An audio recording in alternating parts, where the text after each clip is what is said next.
तुम कह रहे हो आपने यही अर्थ क्यों किया? क्योंकि मुझे जीसस पसंद है। मैं तो वही अर्थ करूंगा जो मेरे प्रेम से निकलता है।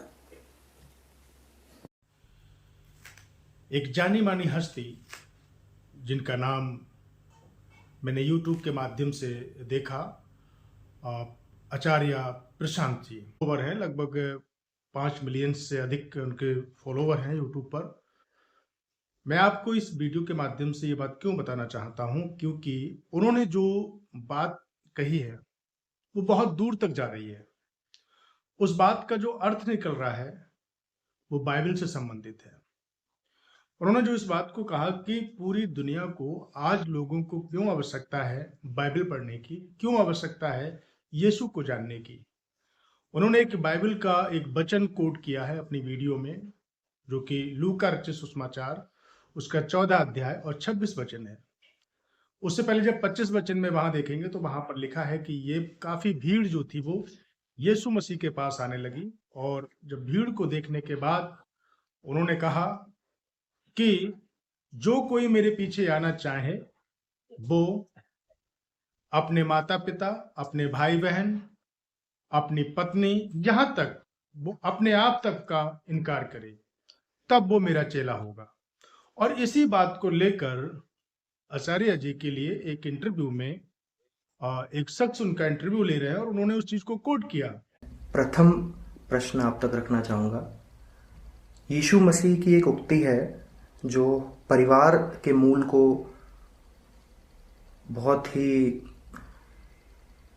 हिंसक तरीके से काट रही है, और आपका ही एक यीशु मसीह के विषय में डाला गया ट्वीट है ट्विटर पे, वो जो धर्म का मुद्दा है उसको उठा रहा है। मैं यीशु मसीह की उस उक्ति को और आपके उस कोट दोनों को उद्धृत करता हूँ, और उसके बाद आपसे जानना चाहूँगा कि क्यों आवश्यक है कि यीशु मसीह को पढ़ा जाए आज के समय में, और कैसे उनको पढ़ने से परिवार और धर्म ये दोनों ही मुद्दे एकदम बौखला के सामने आ जाते हैं। इस साधारण से ट्वीट में जो रिस्पांस आया है ट्विटर पे वो नॉर्मल नहीं है। भारी मात्रा में लोग सामने आए हैं और उन्होंने इसे एक धार्मिक पक्ष देते हुए इसकी बड़ी कड़ी आलोचना कि आज से 2000 साल पहले के हैं क्राइस्ट, तो उनको आज जानने की, पढ़ने की आवश्यकता क्या है? आवश्यकता कुछ नहीं है, लाभ है।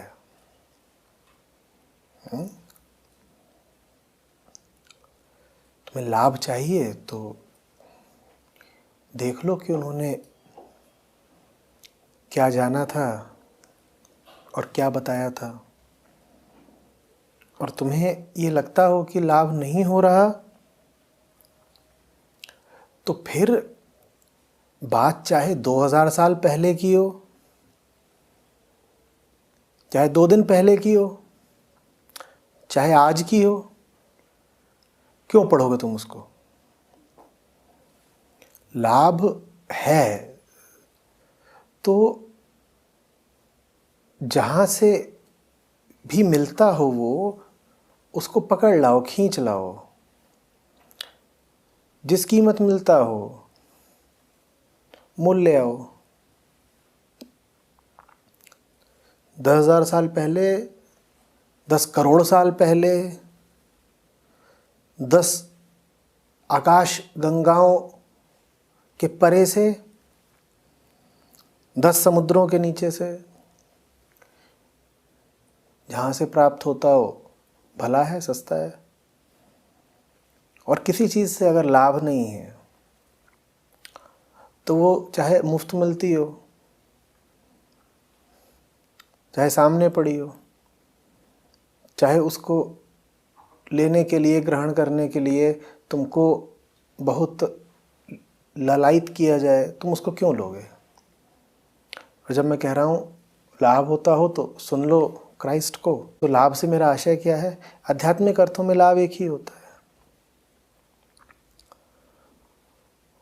मन की निर्मलता, शांति, गांठों का सुलझ जाना, वृत्तियों का शमन दमन,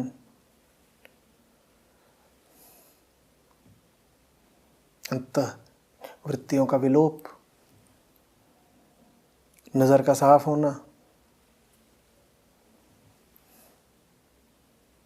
यही है लाभ। बात बहुत सीधी है। जीसस हो या कोई हो, आज के हो कल के हो, घर के हो पड़ोस के हो, भारत के हो विदेश के हो, आचार्य जी यहाँ पर स्पष्ट तरीके से बोल रहे हैं कि आप उसको पढ़ लो। आपको पढ़ने का ज़रूरी नहीं, लाभ है। यदि आपको लाभ मिल रहा है, आपको शांति मिल रही है, आपको मोक्ष मिल रहा है, आपको अनुग्रह मिल रहा है परमेश्वर का, आपको छुटकारा मिल रहा है, तब आपको यीशु मसीह की पढ़ने की ज़रूरत है। चाहे वो 2000 साल पहले की बात हो या 10,000 साल पहले की बात हो। और जिस चीज़ से आपको लाभ नहीं हो रहा है तो उसको फ्री में भी लेने से कोई लाभ नहीं है। तो सिर्फ प्रथा निभाने के लिए, मर्यादा की खातिर उसके पास मत रहे आना। यदि कोई मेरे पास आता है और अपने माता पिता, पत्नी, संतान, भाई बहनों और यहाँ तक कि अपने जीवन से बैर नहीं करता, तो वह मेरा शिष्य नहीं हो सकता। तो बात तो ठीक है ना। इसमें ऐसा कोई हुआ नहीं, इसमें ऐसा कुछ विशिष्ट या समाज विरोधी या परिवार विरोधी या धर्म विरोधी नहीं कह दिया जीसस ने। क्या कह रहे हैं? यही तो कह रहे हैं कि जब तक तुम में एक गहन ज्वलंत असंतुष्टि नहीं अपने प्रति, तब तक तुम बदलाव के लिए तैयार ही नहीं हो, इच्छुक ही नहीं हो। आ क्यों रहे हो मेरे पास? अगर संतुष्ट हो अपनी निवर्तमान काया से, जो रूप रंग चाल ढाल तुमने पकड़ रखा है, जो काया तुमने पहन रखी है, जो हालत तुमने अपनी कर रखी है, वो ठीक लगती है तो वैसे ही रहो भाई। बात सीधी सपाट बेबाक खरी है। कोई इसमें न लोच है न पेच है। इसको ऐसे मत पढ़ो जैसे कि कोई बड़ी स्कैंडलस बात कहती हो कि अरे ये क्या कह दिया एक धर्मगुरु ने। धर्मगुरुओं का तो काम होता है प्रेम की शिक्षा देना, और यहाँ जीसस कह रहे हैं कि अगर मेरे पास आए और अपनी ज़िंदगी से और घर परिवार से और नात रिश्तेदारों से बैर नहीं करते तो व्यर्थ ही आए मेरे पास। तो ठीक ही तो कहा। सबसे पहले तो ये समझो कि कह रहे हैं कि तुम्हें एक विद्रोह होना चाहिए अपनी ज़िंदगी के प्रति, अपने मन के प्रति।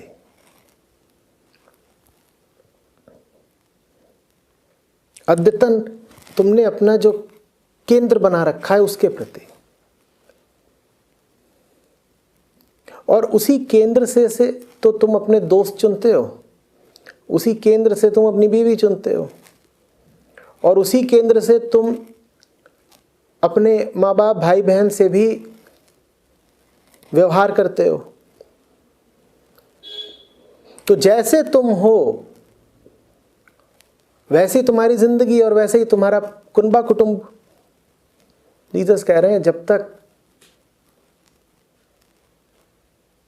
तुम्हारा जी नहीं मितलाता, तुम्हारा चित्त ऐसा नहीं हो जाता कि वमन कर दो अपने ही ऊपर, तब तक क्यों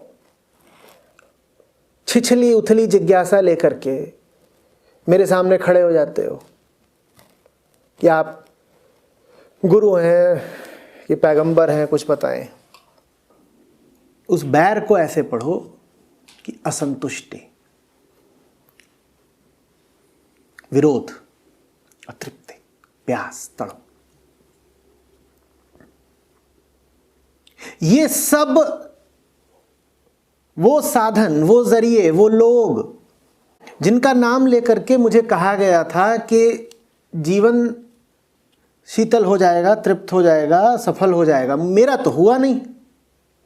जीसस कह रहे हैं ऐसा वक्तव्य चाहिए, ऐसा साधक चाहिए जो कहे कि मुझे कहा गया था कि जिंदगी में ये जरिया है तृप्ति का, और फिर ये जरिया है तृप्ति का, और फिर ये जरिया है तृप्ति का, और फिर ये जरिया है तृप्ति का। जिंदगी तो मुझे बताई गई थी कि 50 तरीके से अपने आप को शांति देने का,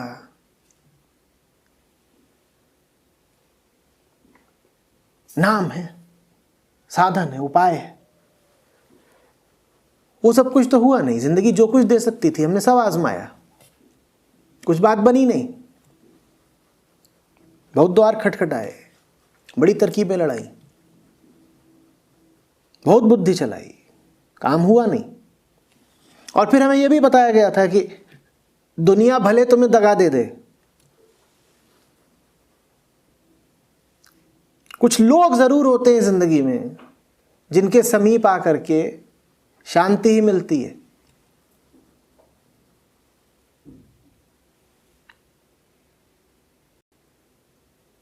हमने उन लोगों को भी आजमा के देख लिया। पहले तो हमें ऐसा लगा कि शायद हम में ही कोई खोट होगी,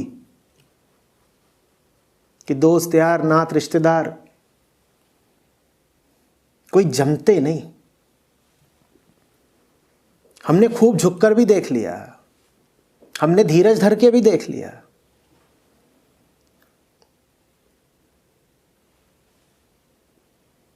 भीतर जो आग लगी हुई थी उसके शमन के लिए गए, माँ बाप के चरणों में भी बैठ गए। बताने वालों ने भी बताया माँ बाप भी भगवान होते हैं, पर कुछ बात बनी नहीं। पाया तो हमने ये कि जो आग हम में धधक रही है वही आग हमारे पिता में भी और हमारी माँ में भी धधक रही है। वो भी बेचारे शांति के लिए उतने ही लालायित हैं जितना कि मैं। वो भी अपूर्णता के भाव से उतने ही ग्रस्त हैं जितना कि मैं। तो वो बेचारे कहां से मुझे वो शय, वो मोती, वो तृप्ति ला करके देंगे जो उनको ही नसीब नहीं। जीसस कह रहे हैं जो मेरे दरवाजे आए, जीसस कह रहे हैं भाई मुझे माफ करो। ले देखे मैं भी हाड़ मास का आदमी ही हूं, पुत्र होऊंगा अपने पिता का, पर तैनाती तो उसने जमीन पे ही दे दी है, पोस्टिंग गड़बड़ मिली है। गुरु को भी, मसीहा को भी, पैगंबर को भी जरा विवेकपूर्ण चुनाव करना पड़ता है, किसका हाथ पकड़ें और किसका नहीं। उसी चुनाव के चलते जीसस ने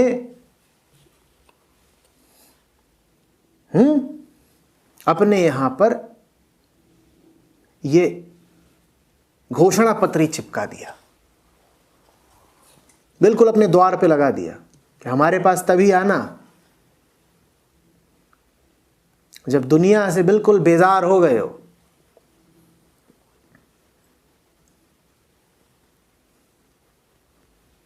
अगर अभी दुनिया जरा भी सार्थक, आकर्षक लगती है तो जाओ, मत आना। जीसस हिंसक नहीं हो रहे हैं बेटा, तुम इसमें जीसस की विवशता देखो। उनके प्रति जरा संवेदना रखो। उनको हिंसक कहोगे तो ये तुम्हारी ओर से हिंसा हो जाएगी। वो कह रहे हैं मैं अपने सीमित जीवन काल में अधिक से अधिक काम करके जाना चाहता हूं। इस वचन से उन्होंने समझाने का प्रयास किया कि अगर तुम यीशु मसीह के पास आना चाहते हो तो सब कुछ त्याग कर, कुछ भी अपनी योग्यता, अपना दिमाग मत लगाना। यीशु मसीह को ऐसा शिष्य चाहिए जो कि सब कुछ छोड़कर उनके पास आया हो और वो कहे आकर, वो घुटने टेक कर कहे कि प्रभु मुझे कुछ लाभ नहीं हुआ, मैंने अपने जीवन के सारे वो काम करके देख लिए, लेकिन मुझे वो शांति, वो अनुग्रह, वो परमेश्वर के द्वारा जो मिलना चाहिए वो लाभ नहीं मिला। ऐसा शिष्य प्रभु यीशु मसीह को चाहिए। इसलिए उन्होंने कहा कि सब कुछ छोड़कर हर एक चीज़ का इनकार कर कर मेरे पास आए। और इस चीज़ को जो है व्याख्या, जो है चीज़ का अर्थ, जो वो आचार्य जी ने समझाया। देखिए वीडियो। और अपात्र छात्र मिल गया अगर तो क्या होगा? समय व्यर्थ हो जाएगा ना। ये उनकी करुणा है जो कह रही है कि मैं ज़्यादा से ज़्यादा सही लोगों को स्पर्श करूं और ऐसे स्पर्श करूं कि उन्हें लाभ हो।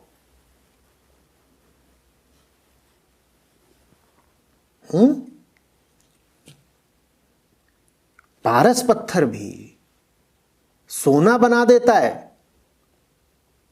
पर कम से कम उसे लोहा तो मिले। तुम उसे कीचड़ और धूल दोगे तो वो भी विफल हो जाएगा ना। मसीहा को तुम अगर पारस भी मानो तो वो कहता है भाई मेरे पास कम से कम वो आए जो लोहा तो हो। अगर तुम अभी लोहे भी नहीं हो तो कृपया मत आओ मेरे पास। इसमें बेबसी देखो जीसस की, और करुणा देखो, हिंसा नहीं है। आपने अभी अर्थ किया इन 3 पंक्तियों का, तो